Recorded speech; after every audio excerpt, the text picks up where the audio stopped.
the art and science of debates. Both sides should be fact-based. That's why I use the theme music from the 1950s series Dragnet, starring Jack Webb as Officer Joe Friday and Henry Morgan as his partner, Bill Gannon. Joe Friday might not have actually said the iconic quote, "Just the facts, ma'am," but it remains linked to the show today. So, let me take a little sip. And I'm all set to reveal the facts of this podcast. Facts are the foundation for making correct decisions. So let's delve into facts. Here's a definition I found on the internet for the word fact. A truth known by actual experience or observation. Something known to be true. It's something that has actual existence, a matter of objective reality. Please consider the words actual and objective compared with virtual and relative and subjective. Actual or objective things exist independent of whoever is talking about them. They exist in the observable, three-dimensional world we inhabit, rather than some fantasy world created to support something someone is talking about. So, facts are the things that exist in the world we observe. And we observe the world using our senses of sight, sound, taste, touch, and smell. Man has extended the range of observation via modern science and technology to create advanced instruments. Here are two examples: the James B. Webb Telescope and brain scanners. I watched a video that listed the 10 beliefs or dogmas that support science. Dogmas are principles laid down by an authority as being incontrovertibly true. 1. Nature is mechanical. It's like a machine. People are machines too. 2. Matter is unconscious. 3. The laws of nature are fixed. 4. The amount of matter and energy are always the same. 5. Nature has no purpose. 6. Biological inheritance is material. 7. Memory is stored in the brain. 8. Your mind is inside your brain. 9. Psychic phenomena are impossible. 10. Only mechanistic medicine works. Of course, there are skeptics who might dispute some of these in order to support their version of the facts.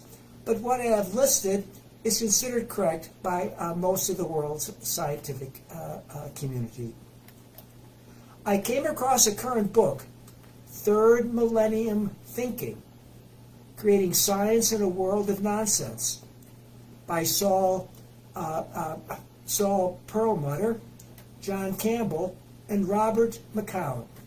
The book offers a solution to the problem of knowing what data to rely on and how to use it to improve our lives. The problem exists because we live in the age of data-driven everything and our urge to follow the evidence when dealing with problems. According to a reputable reviewer of the book, the authors argue that the methodology of science provides a way out, and it can be applied broadly as long as the process is properly understood.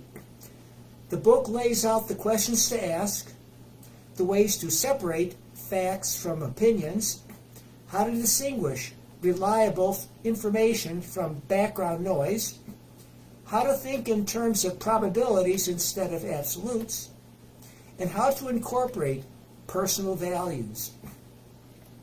As the authors demonstrate throughout, this approach involves a change of thinking. Get out of the echo chamber of the like-minded, they advise, and make contact with people who have different views. Review your opinions and policies and admit if you were wrong. Be aware of your own biases, especially the tendency to believe things simply because they confirm your views. The authors provide case studies and thought exercises from their respective fields, but they avoid jargon wherever possible. They admit that the methodology can be difficult to use, although it gets easier with practice. This book is not an easy one to read and requires a good deal of attention, but the authors present many useful lessons for making sense of what is happening all around us.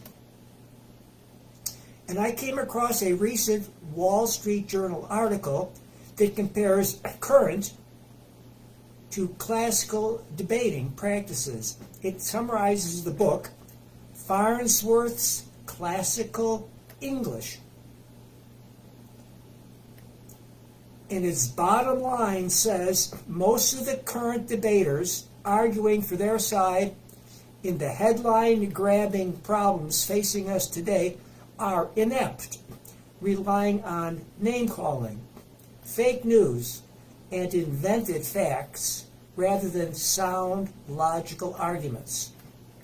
Another recent article titled Thinking Again About Thinking uses the book Then I Am Myself the World, written by Christoph Koch, to summarize latest beliefs about consciousness, which is the foundation for understanding the world we live in and the facts we observe. Here's what a reputable reviewer says. In the book, That I Am Myself, the World, Christoph Koch explores the only thing we directly experience, consciousness. At the book's heart is the integrated information theory, the ideas that the essence of consciousness is the ability to exert causal power over itself, to be an agent of change. The author investigates the physical origins of consciousness in the brain and how this knowledge can be used to measure consciousness in natural and artificial systems. Enabled by such tools, the author reveals when and where consciousness exists and uses that knowledge to confront major social and scientific questions, such as, when does a fetus first become self-aware? Can psychedelic and mystical experiences transform lives? What happens to consciousness in near-death experiences? Why will generative AI ultimately be able to do the very thing we can do, yet never feel any of it? And do our experiences reveal a single, objective reality? This is an essential book for anyone who seeks to understand ourselves and the future we are creating. All the above warns us that what we hear from debaters might be based on their so-called true facts. So please be careful believing what you hear. And I shall end this podcast by giving ChatGPT's answer to this question. Does objective reality exist? Here's what it said. No. Objective reality that exists independently of observers does not seem to exist based on the evidence from quantum physics experiments. Here are the key points.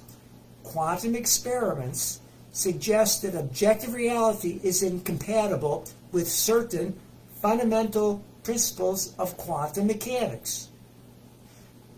Neuroscience research also indicates that our perception of reality is heavily shaped and limited by our sensory systems and cognitive processes in the brain.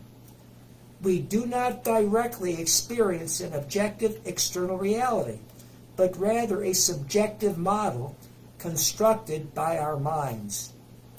Philosophical arguments, such as those from the phenomenologists, also cast doubt on the existence of a mind-independent, objective reality that we can access directly. While large, complex systems like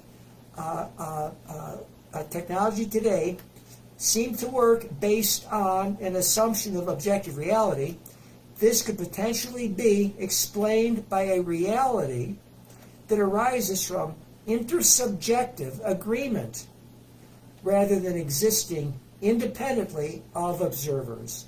So in summary, while an external physical world likely exists in some form, modern science provides strong evidence against the existence of an objective reality that is entirely independent of observers and measurement. Our access to reality appears to be inherently shaped by subjective perspectives and measurement, interactions at a fundamental level.